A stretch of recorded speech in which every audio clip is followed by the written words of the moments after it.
اسلام کی بہار بہار شریعت. تمام تعریفیں اللہ وحدہ لا شریک کے لیے، بے حد و شمار درود السلام اللہ کے آخری نبی حضرت محمد مصطفیٰ صلی اللہ تعالیٰ علیہ وآلہ وسلم کی ذات بابرکات پر. ناظرین کرام، السلام علیکم ورحمۃ اللہ وبرکاتہ. میں ہوں آپ کا میزبان محمد طاہر قادری اور آپ دیکھ رہے ہیں IDS بہار شریعت. تو الحمدللہ سوالات کا جواب ہم مفتی صاحب سے لیتے ہیں. الحمدللہ ہماری خوش نصیبی کے ہمارے ساتھ آج مفتی مدنی رضا صاحب تشریف فرما ہے. السلام علیکم ورحمۃ اللہ وبرکاتہ. وعلیکم السلام ورحمۃ اللہ. مفتی صاحب، آج بھی بہت سارے سوالات میرے سامنے ہیں جو میں آپ کے سامنے پیش کرنے لگا ہوں آپ کی اجازت سے. ایک شخص وضو کر رہا تھا اور ابھی کلی کرنے لگا تو پیچھے سے کسی کا دھکا لگا جس کی وجہ سے پانی اتر گیا حلق میں. تو کیا روزہ ٹوٹ جائے گا؟ کیونکہ جان بوجھ کے تو اس نے پانی نہیں اتارا، پیچھے سے کسی کا دھکا لگا تو یہ عمل ہوا ہے. شرعی حکم کیا ہے اس پر؟ ہم جو روزہ توڑنے والا عمل ہے وہ یا تو اکراہن کرتے ہیں یا خطاً کرتے ہیں یا جو ہے وہ بھول سے کرتے ہیں. ٹھیک ہے، نسیانن جس کو کہا جاتا ہے. خطاً کا مطلب یہ ہے کہ روزے توڑنے والا عمل جان بوجھ کے نہیں کیا، روزہ یاد ہے لیکن جان بوجھ کر عمل نہیں کیا، جیسے یہ والی سچویشن ہے. اور ایک ہوتا ہے کہ روزہ یاد ہی نہیں ہے. صحیح. اور ایک ہوتا ہے کہ کسی نے زبردستی روزہ توڑنے والا عمل کروایا ہے. ٹھیک ہے. تو صرف نسیان کی صورت جس میں روزہ یاد نہیں ہوتا اس میں اگر روزہ توڑنے والا عمل پایا جائے گا تو روزہ نہیں ٹوٹے گا. باقی جو دو صورتیں ہیں اچھا جس میں روزہ یاد ہے اور روزہ توڑنے والا عمل پایا جا رہا ہے، خطاً اور اکراہن والی جس میں زبردستی کی جا رہی ہے، لیکن ان دونوں میں گناہ گار نہیں ہوگا، گنہگار نہیں، کیونکہ اس نے خود سے عمل نہیں کیا جان بوجھ کر. لہٰذا اس صورت کے اندر اگرچہ اس نے جان بوجھ کے نہیں کیا تھا لیکن روزہ ٹوٹ جائے گا.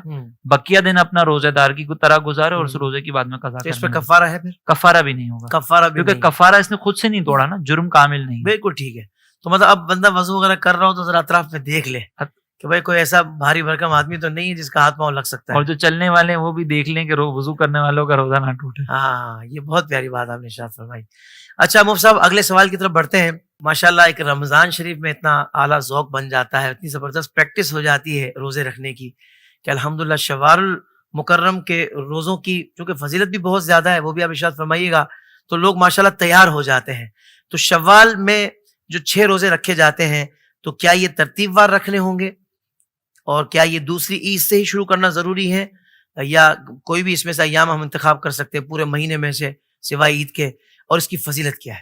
بسم اللہ الرحمن الرحیم. اس سلسلے میں سرکار دو جہاں صلی اللہ علیہ وسلم کا فرمان یہ ہے کہ جس نے رمضان کے روزے رکھے اور پھر اس کے بعد 6 روزے متابعت میں رکھ لیے شوال کے، جی، تو اللہ تبارک و تعالیٰ اس کے تمام گزشتہ گناہوں کو معاف فرما دے گا. سبحان اللہ. تو اسی لیے شوال کے روزے اگر کوئی رکھ سکتا ہو تو رکھے.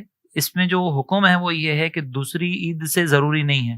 پہلی عید کو تو رکھ ہی نہیں سکتے کہ وہ ممنوع دن ہے، تو دوسری عید سے اگر آپ رکھنا چاہیں اور اب ترتیب بار 6 دن رکھیں یہ بہتر صورت ہے.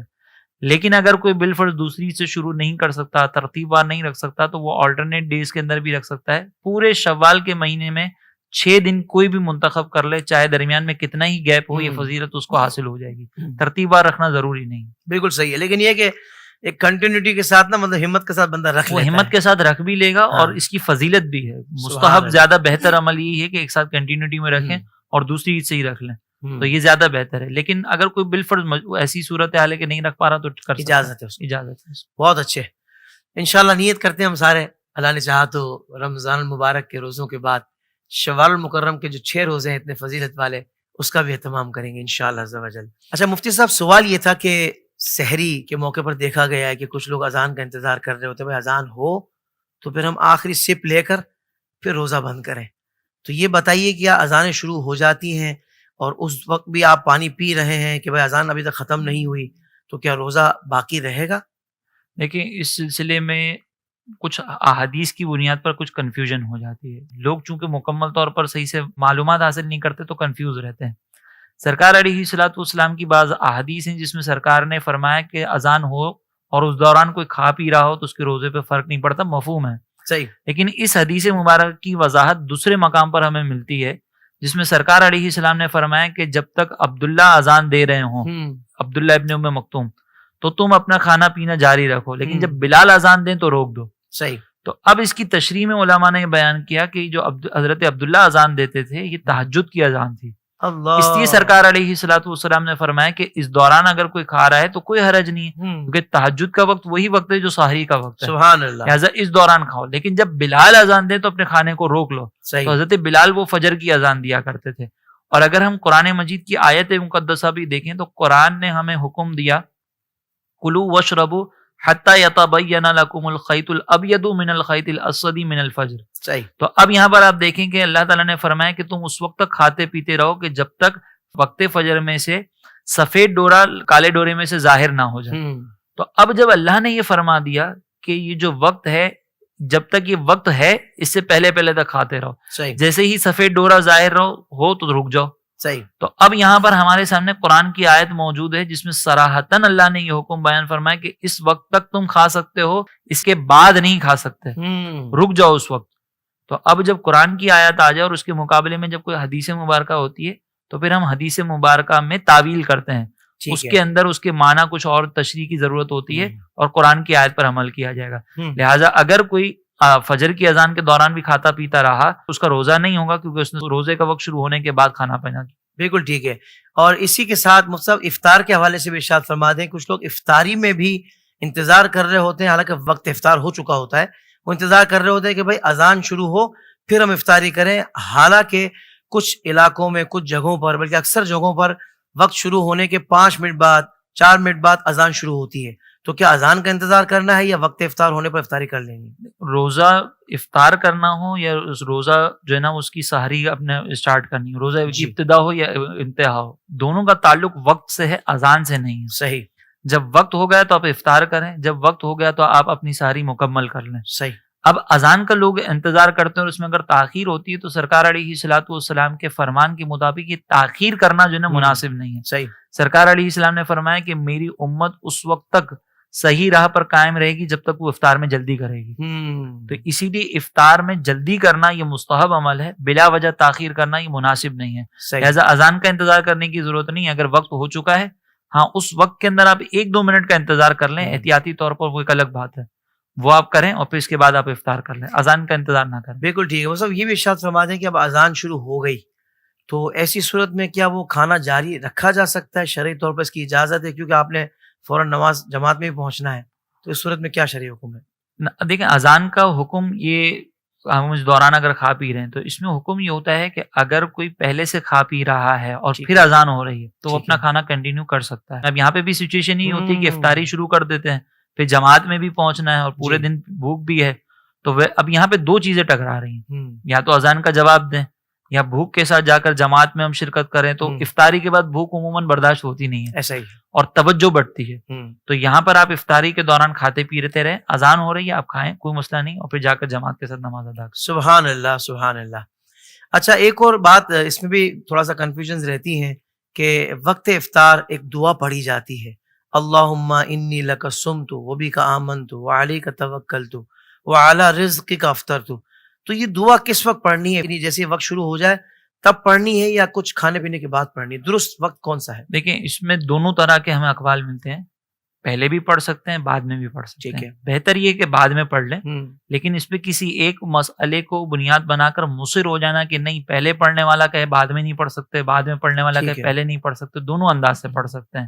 بعضوں نے کہا ہے کہ اس میں چونکہ ماضی کے الفاظ استعمال ہیں تو بعد میں پڑھیں، تو یہ ضروری نہیں کہ ماضی کے الفاظ ہیں تو بعد میں ہی پڑھیں۔ اب جیسے ہم اقامت پڑھتے ہیں تو اقامت میں ایک لفظ آتا ہے قد قامت الصلاۃ، کہ بے شک نماز قائم ہو گئی، حالانکہ ابھی ہوئی تو نہیں ہے، وہ تو اب ہونی ہے۔ تو بعض اوقات کوئی وقت آنے والا ہوتا ہے نا فوری طور پر، تو اس کے لیے ماضی کا لفظ استعمال کر لیتے ہیں، تو یہاں پہ کوئی ایسا مسئلہ نہیں ہے، جو کوئی پہلے پڑھ رہا ہے وہ بھی ٹھیک ہے، جو بعد میں پڑھ رہا ہے وہ بھی ٹھیک ہے۔ ٹھیک ہے مفتی صاحب، ہمارے یہاں سحری میں بھی جو دعا پڑھی جاتی ہے وبصوم غد نویت من شہر رمضان، تو اس پر بھی لوگ اعتراض کرتے ہیں کہ یار یہ دعا بھی صحیح نہیں ہے، یہ بھی نہیں پڑھنی چاہیے، یہ کیسا اعتراض ہے؟ دیکھیں یہ بعض اوقات اس میں یہ کہتے ہیں کہ غدن کا لفظ اس کے اندر استعمال ہو رہا ہے کہ کل کے روزے کی نیت کروں گا، اس لیے نہیں پڑھنی چاہیے، اور ویسے یہ منقول بھی نہیں کہیں سے، بزرگوں سے ثابت ہے، کسی حدیث میں بیان نہیں کی گئی۔ تو اب یہاں پر حکم شرع یہی ہے کہ اگر کوئی نیت کر رہا ہے تو نیت تو دل سے کی جا رہی ہے۔ دوسرا اب اگر وہ الفاظ کوئی چناؤ کر رہا ہے اس کا، تو الفاظ کے ساتھ اپنی نیت کو ادا کر لینا یہ مستحب ہے، کہ زبان سے کہتے ہیں تو دل میں زیادہ مستحضر ہو جاتی ہے۔ صحیح۔ اب اس کے لیے یہ الفاظ کے اوپر نیت کرنا کہ غدن کے کل کے روزے کی نیت کر رہا ہوں، تو لوگ یہ کہتے ہیں کہ غد کا ترجمہ جو ہے وہ کل کے لیے ہو رہا کل ہے، کے لیے تو یہ تو روزہ ٹیکنیکلی تو بھی آج غلط کا ہے، ہے۔ روزہ تو آج کا ہے۔ ہم، تو یہاں پہ بھی مسئلہ یہی ہے کہ لفظ غد جو ہے وہ ہمیشہ کل کے لیے استعمال نہیں ہوتا، ہم، بلکہ ہر آنے والی گھڑی کے لیے بھی یوز کر سکتے ہیں ہم، اچھا، کہ آنے والی جو بھی گھڑی ہے قریب کی اس کے لیے آپ لفظ غد واہ یوز کر واہ سکتے ہیں واہ واہ، عربک کے اعتبار سے۔ سبحان اللہ، لہٰذا یہ بھی جگڑنے والی بات نہیں ہے۔ اگر کوئی ہم، کہتا ہے کہ نہیں رکھنا تو وہ ٹھیک ہے، نہ پڑھے دعا، لیکن جو پڑھ رہے ہیں اس کے اوپر بدعت کے فتوے لگانا غلط ہے، یہ مناسب تو نہیں ہے۔ یہ مناسب نہیں، یہ شریعت پر زیادتی ہے۔ اگر کوئی ہم، کر رہا ہے اچھی بات ہے، نہیں کر رہا تو جھگڑے والی ضرورت نہیں۔ سبحان اللہ، سبحان اللہ۔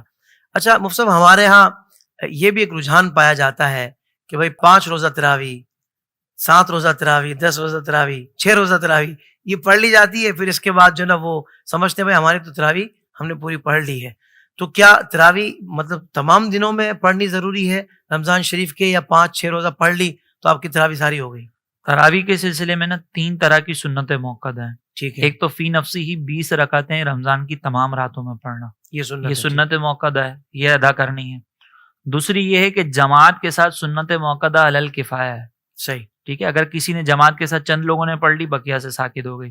تیسری اس کے اندر یہ ہے کہ اگر کہیں پہ جماعت قائم ہے تو وہاں پہ ختم قرآن یہ سنت موقع ہے، ہم، اور اگر آپ سن لیں تو بہتر ہے۔ اب 6 دن کے اندر ختم قرآن تو ہو گیا، تو یہ والی ایک سنت تو سنت ادا ہو گئی۔ موقع ادا ہو گئی۔ اب آپ گھر میں اگر کر رہے ہیں اور کچھ لوگ وہ کر رہے ہیں وہاں پہ پڑھ رہے ہیں تو یہ بھی سنت موقع ادا ہو گئی۔ ابھی تیسری باقی ہے کہ ہم، رمضان کی ہر رات کے اندر 20 رکعتیں پڑھنا، جی تو پہلی 2 اگر آپ پوری کر رہے ہیں تو یہ تیسری بھی تو پوری کرنی ہے۔ جی، لہٰذا اگر 6 روزہ پڑھ لی ہے تو آپ نے ابھی بھی بقیہ راتوں کے اندر اپنی تراویح ادا کرنی ہے۔ ہم، اس میں یہ ہے کہ پھر آپ صورتیں پڑھ لیں۔ آسانی کے لیے لوگ یہ کرتے ہیں کہ سورہ علم طرح سے شروع کرتے ہیں، سورہ فیل سے، اور سورہ ناس تک پڑھ لیتے ہیں۔ تو آسانی یہ ہے کہ 10 صورتیں ہوتی ہیں تو کاؤنٹنگ آسان ہو جی، جاتی ہے، ورنہ کوئی بھی صورت آپ پڑھ لیں، چھوٹی چھوٹی آیتیں پڑھ کر آپ اس کو مکمل کر سکتے مگر ہیں، چھوڑنے کی اجازت چھوڑنے کی اجازت نہیں ہے۔ بالکل بھی نہیں ہے۔ اور یہ مسئلہ بھی آج واضح ہو گیا، تو تھوڑا سا مطلب یہ ہے کہ بندہ مسئلہ جان لینا تو بہت فائدہ ہوتا ہے اس سے، آپ کو اب بتانے میں بھی انشاءاللہ مزہ بھی آئے گا اور آسانی بھی رہے گی، اور خود بھی استقامت کے ساتھ انشاءاللہ آپ پورا مہینہ رمضان شریف میں تراویح کا اہتمام کریں گے۔ مفتی صاحب مزید آگے بڑھتے ہیں، ایک ہی مسجد میں 2 تراویح کی جماعتیں کیا ہو سکتی ہیں؟ جیسے گراؤنڈ پہ ایک جماعت ہو رہی ہے، ایک فرسٹ فلور یا سیکنڈ فلور پہ بھی ایک ہی وقت میں کیا اہتمام کیا جا سکتا ہے؟ اس کی اجازت ہے؟ اس سلسلے میں کوئی حرج تو نہیں ٹھیک ہے، ہے، اٹ سیلف کوئی ایسا پرابلم نہیں ہے کہ اگر گراؤنڈ فلور پر اور فرسٹ فلور پر اگر اس طرح سے جی، الگ الگ ہو رہی ہے اور عشاء کی جماعت ایک ہی ساتھ ہو ہم، اور تراویح الگ الگ ہو رہی ہے تو کوئی پرابلم نہیں، لیکن اس میں احتیاط یہ ضروری ہے کہ جب نیچے تلاوت ہو رہی ہے تو اس کی آواز اوپر نہ جائے جی، اور اوپر والی تلاوت کی آواز نیچے نہ ہے، تاکہ لوگ کنفیوز نہ ہو۔ بعض اوقات ہم، یہ دیکھا گیا ہے کہ ایک مسجد کے اندر 2 جماعتیں جب ہوتی ہیں تو بعض مسجدوں کے اندر اس طرح دیکھا گیا کہ وہاں پر جو ہے جب اوپر والے فلور سے آواز آتی ہے تو نیچے والے کنفیوز ہو کر وہ رکوع میں چلے جاتے ہیں، تو جی، ایسا ماحول کریٹ نہ ہو، اس کا ہم، خیال کیا جائے۔ دوسری بات یہ کہ بہتر یہ ہے کہ اگر کوئی بہت زیادہ بڑی حکمت نہ ہو اس کے پیچھے تو پھر ایک ہی جماعت کریں، بالکل ٹھیک، کیونکہ حضرت عمر رضی اللہ تعالیٰ عنہ کے دور میں جب مختلف افراد اپنی اپنی طور پر پڑھ رہے تھے تو حضرت عمر نے فرمایا کہ میرا دل یہ چاہتا ہے کہ میں ان سب کو ایک امام کے پیچھے جمع کر دوں، سبحان تو اللہ، ایک امام کے پیچھے اگر ایک ہی مسجد کے اندر پڑھیں تو اس میں زیادہ برکتیں ہوں گی۔ ہم، ہاں اگر کہیں کہیں حکمت ہے، جیسے مارکیٹ کی مسجدیں ہوتی ہیں تو وہاں پر کچھ لوگوں کے بارے میں ہوتا ہے کہ یار ان کو 6 دنوں کے اندر قرآن سنا دو تو ہم، بہتر ہے، اور کچھ ہوتے ہیں ٹھنڈے مزاج والے، وہ 27 دن بھی چلتے ہیں، ہم، ان کے لیے کوئی ایسا اہتمام کر رہے ہیں کہ مسلمانوں کو سننے کا موقع مل جائے، کم از کم پورا 6 دن میں ہی سن لیں، تو پھر یہ صحیح حکمت ہے، اس کی بنیاد پہ کر سکتے ہیں، لیکن وہ اس احتیاط کے ساتھ کہ آوازیں نہ ٹکرائیں۔ بالکل ٹھیک ہے۔ اچھا مفتی صاحب یہ ارشاد فرمائیے گا کہ تراویح کی امامت کوئی بھی حافظ صاحب کروا سکتے ہیں؟ کیونکہ مختلف مقامات پر یہ دیکھا گیا ہے کہ سارا سال نمازیں نہیں پڑھتے، داڑھی نہیں ہوتی، لیکن شعبان سے بھائی وہ چھوڑ دیتے ہیں کہ بھائی آنے دو تھوڑی سی نا، حافظ صاحب کو جتنی چاہیے اتنی، تو داڑھی بڑھاتے ہیں، پھر تراویح پڑھائی، اور جیسے تراویح سے فارغ ہوئے تو پھر عید آنے والی ہے تو پھر شیو کر کے پھر وہی پرانی روٹین پر آ گئے۔ تو کیا ایسے افراد تراویح کی امامت کروا سکتے ہیں، اور کیا ان کے پیچھے نماز ہو جاتی ہے؟ بقرہ عید کے اندر ہم جب جانور ذبح کرتے ہیں نا تو اس میں ہم کوشش کرتے ہیں کہ جو 12 مہینے گوشت بناتا ہو نا اس سے جانور ذبح کروائیں، نسلی کا اگر ہاں نسلی کا صحیح، اگر پلمبر آ جائے یا کوئی اور مرغی والا آ جائے تو ہم اپنا جانور اس سے ذبح کروانا اللہ، پسند نہیں کرتے۔ تو جب آپ قربانی کے جانور کے لیے یہ اہتمام کر رہے ہیں تو نماز جیسا مسئلہ اس کے لیے بھی پھر آپ موسمی حافظوں کے پاس کیوں جاتے ہیں؟ کیا کہنے ہیں؟ اس حافظ کے پاس جائیں کہ جو 12 مہینے جماعت کے ساتھ نماز پڑھتا ہو، ماشاءاللہ۔ اللہ اور اس کے رسول کے احکامات پر عمل کرتا ہو، ان احکامات کا مذاق نہ بناتا ہو، فاسق معلن نہ ہو۔ فاسق معلن نہ ہو، آسان الفاظ میں ہی ہو۔ بہت اچھا۔ کیونکہ امام کے لیے ضروری یہ ہے کہ امام ایسے شخص کو بنایا جائے جو فاسق معلن نہ ہو، اعلانیہ گناہ نہ کرتا ہو۔ اگر آپ نے کسی ایسے شخص کے پیچھے نماز ادا کی جو سارا سال گناہ کرتا ہے اور توبہ بھی کامل نہیں کی اس نے بھی، صرف رمضان میں تراویح پڑھانے کے لیے توبہ کی، تو اس کے پیچھے نماز پڑھنا مکروہ تحریمی ہے، یعنی جان بوجھ کے پڑھی تو گناہ گار ہوں گے اور اس نماز کو دہرانا ہوگا۔ اچھا ہاں، اگر بالفرض کوئی ایسا آپ کو مثال کے طور پر خود آ کے کہتا ہے کہ بھئی میں جو ہے وہ توبہ کر چکا ہوں، اور پھر اپنے محلے میں جا کر جو ہے وہ اگلے سال آتا ہے اور واپس داڑھی نکال کے آتا ہے اور اپنے محلے میں جا کے کر رہا ہے، تو پھر ہم گناہ گار نہیں ہوں گے اگر پڑھ لیں گے، کیونکہ ہمیں تو پتہ ہی نہیں ہے۔ تو اس صورت میں پھر گناہ گار نہیں، ہم نے لیکن اپنی احتیاطیں کرنی ہے، اپنی احتیاط کرنی ہے، ہم نے اس کے پیچھے نہیں پڑھنا، اور جو کر رہا ہے اس کو اپنے طور پر سوچنا ہے کہ وہ شریعت کا مذاق بنا رہا ہے، لہٰذا اس کا یہ مذاق بنانے سے دنیاوی بینیفٹ ہو سکتا ہے اس کو حاصل ہو جائے، آخرت میں اس کی گرفت بہت خطرناک ہوگی، اللہ کیونکہ سب کا وبال اپنے اوپر لے رہا ہے۔ اللہ اکبر۔ بھائی دیکھیں، یہ تو جو معیاری لوگ ہوتے ہیں نا، جو ہر چیز میں اس چیز کا اہتمام کرتے ہوئے، کھانا کھانا ہے تو اچھے صاف ستھرے ہوٹل سے کھانا ہے، سوٹ بنوانا ہے تو اچھے درزی سے سلائی کروانی ہے، ان کو ہر چیز میں اچھا مکینک چاہیے ہوتا ہے، اچھا ٹیکنیشین چاہیے ہوتا ہے، تو نماز کے معاملے میں ایسے بندے کو کیوں اپنی تراویح کی نماز اس کے سپرد کی جائے کہ جس کے شب و روز آپ کے سامنے واضح ہوں، یا کم سے کم وہ ہمیں اتنا پتا ہو کہ بھائی یہ بندہ ٹھیک نہیں ہے، اس کا کیریکٹر اتنا اچھا نہیں ہے، تو بھائی پھر آپ اس میں بھی معیاری کام کریں، اور واقعتاً ایسے امام کو تلاش کیا جائے، ایسے حافظ کو تلاش کیا جائے کہ جو ماشاءاللہ تقویٰ و پرہیزگاری اختیار کرتا ہو، گناہوں سے بچتا ہو اور اعلان فسق نہ کرتا ہو۔ مفتی صاحب ایسا ہی ہے؟ جی بالکل ایسے ہی ہے۔ سبحان اللہ سبحان اللہ۔ مفتی صاحب مزید آگے بڑھتے ہیں، یہ عوام کے اندر مشہور ہے کہ روزے میں گالی دینے سے، فلمیں دیکھنے سے، جھوٹ بولنے سے، غیبت وغیرہ کرنے سے، گناہوں سے یہ روزہ ٹوٹ جاتا ہے، مطلب یہ سوچتے ہیں۔ تو میں چاہتا ہوں روزے ٹوٹنے یا نہ ٹوٹنے کے حوالے سے کوئی بنیادی بات اگر آپ بتا دیں تاکہ کلیہ سمجھ آ جائے، ہر بندہ سمجھ جائے کہ بھئی کن چیزوں سے ٹوٹتا ہے کن سے نہیں ٹوٹتا۔ روزہ جو ہے وہ 3 چیزوں سے ٹوٹتا ہے۔ صحیح۔ ایک یہ کہ جان بوجھ کر کچھ کھایا پیا جائے، اپنے حلق میں معدے تک کوئی چیز پہنچائی جائے۔ دوسرا خود پر غسل واجب کرنے سے، ٹھیک ہے، اگر خود سے ہو گیا تو اس سے روزہ نہیں ٹوٹتا۔ اور تیسرا یہ کہ اگر قے آ جائے اور وہ منہ بھر ہو، ٹھیک ہے، اور جان بوجھ کر وہ قے کی ہو، تو یہ 3 چیزوں سے روزہ ٹوٹتا ہے، اس کے علاوہ نہیں ٹوٹتا۔ ان 3 چیزوں کی میں تھوڑی سی وضاحت کر دیتا ہوں کہ اگر کچھ کھایا پیا تو اس سے تو روزہ واضح طور پر سب کو پتہ ہے ٹوٹ جاتا ہے۔ دوسرا جان بوجھ کر خود پر غسل واجب کرنا، اس میں ازدواجی تعلق اگر قائم ہو گیا یا دوسرے طریقے سے، تو پھر اس سے بھی روزہ ٹوٹ جائے گا۔ صحیح۔ اگر خود سے غسل واجب ہوا تو اس سے روزے پہ کوئی فرق نہیں پڑے گا۔ اسی حالت کے اندر اگر روزہ شروع کرنا پڑ رہا ہے کہ بھئی اگر وقت نہانے جائیں گے تو وقت جو ہے وہ گزر جائے گا، تو تھوڑا سا سحری کر لیں، تو سحری کر کے پھر جو ہے وہ روزہ ابتدا کر سکتے ہیں۔ بس یہ احتیاط کر لی جائے کہ جو ہے وہ کلی اور ناک میں پانی چڑھا لیا جائے، جی، پورا غسل بر بعد میں کرنا۔ بالکل ٹھیک۔ اور تیسرا یہ کہ قے سے روزہ ٹوٹتا ہے۔ اس میں شرط تفصیل یہ ہے کہ ایک تو قے جان بوجھ کر کی ہو، خود سے اگر یہ وامٹ تو روزہ نہیں ٹوٹے گا۔ یہ بھی بعض لوگ کہتے ہیں کہ روزہ ٹوٹ جائے گا تو کیا کریں گے اگر وامٹ ہو گئی تو۔ خود سے اگر چاہے منہ بھر بھی ہوئی نا، کتنی زیادہ ہوئی، اس سے کوئی فرق نہیں پڑے گا۔ جان بوجھ کر کی، روزہ یاد ہو، اگر بھول گئے تھے روزہ اور پھر وہ قے ہو گئی، خود سے کری تھی تو بھی نہیں ٹوٹے گا، اور پھر منہ بھر ہونی چاہیے۔ تو یہ 3 چیزیں ہیں، اس کو سامنے رکھ لیں۔ اس کے علاوہ کسی چیز سے روزہ نہیں ٹوٹتا، ٹھیک ہے، البتہ گناہوں سے نورانیت کم ہو جائے گی۔ اللہ، گناہوں کرنے کی اجازت نہیں دی جا رہی کہ روزے میں گناہ کریں، اجازت نہیں ہے اس کی، لیکن روزہ نہیں ٹوٹے گا، فرض ادا ہو جائے گا، باقی نورانیت جو ہے وہ برکتیں اس کی کم ہو اور جائیں پھر گی۔ بندے کا بھی پتہ لگتا ہے کہ یار بتاؤ روزے کی بھی حیا نہیں کر رہا، یعنی جی۔ عام حالات میں بھی گالیاں دیتا تھا اور روزہ رکھ کر بھی اس کی یہی کنڈیشن ہے، گالیاں دے رہا ہے، غیبتیں کر رہا وہ ہے، پھر صرف ڈیٹنگ کر رہا ہے۔ وہ ڈائٹنگ کر رہا ہے۔ اللہ تعالی ہمیں روح کے ساتھ ہر نیک عمل کو اس کی روح کے ساتھ کرنے کی توفیق عطا فرمائے۔ مفتی صاحب آپ کا بہت شکریہ ادا کرتا ہوں کہ ماشاءاللہ آپ نے اتنے خوبصورت جوابات ارشاد فرمائے اور ہماری شرع رہنمائی فرمائی۔ ناظرین کرام، آئی ڈی ایس بہار شریعت اس ایپیسوڈ کا وقت یہاں مکمل ہوا۔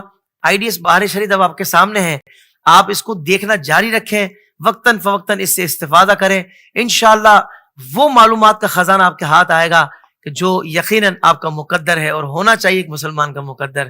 IDS بارش شریف اگر آپ کوئی مسئلہ پوچھنا چاہتے ہیں اسکرین پر دیکھیں نمبرز آ رہے ہیں, مسئلہ ٹائپ کیجیے اور ہمیں اس نمبر پر واٹس ایپ کر دیجیے. ہم کوشش کریں گے کہ یہ مسئلہ مفتی صاحب کے سامنے رکھا جائے اور اس کا بھی جواب دیا جائے. جی ساتھ ہی ساتھ IDS بہار شریعت ہمارے یوٹیوب چینل کو سبسکرائب کر لیں, نوٹیفیکیشن بیل آئیکن کو پریس کر لیں, اور ہاں دیگر سوشل پلیٹ فارمز پہ بھی ہمارے اس پیج کو لائک اینڈ فالو کر لیں. بہت شکریہ. اگلے ایپیسوڈ میں نئے سوالات کے ساتھ دوبارہ ہم حاضر ہوں گے. السلام علیکم ورحمۃ اللہ وبرکاتہ.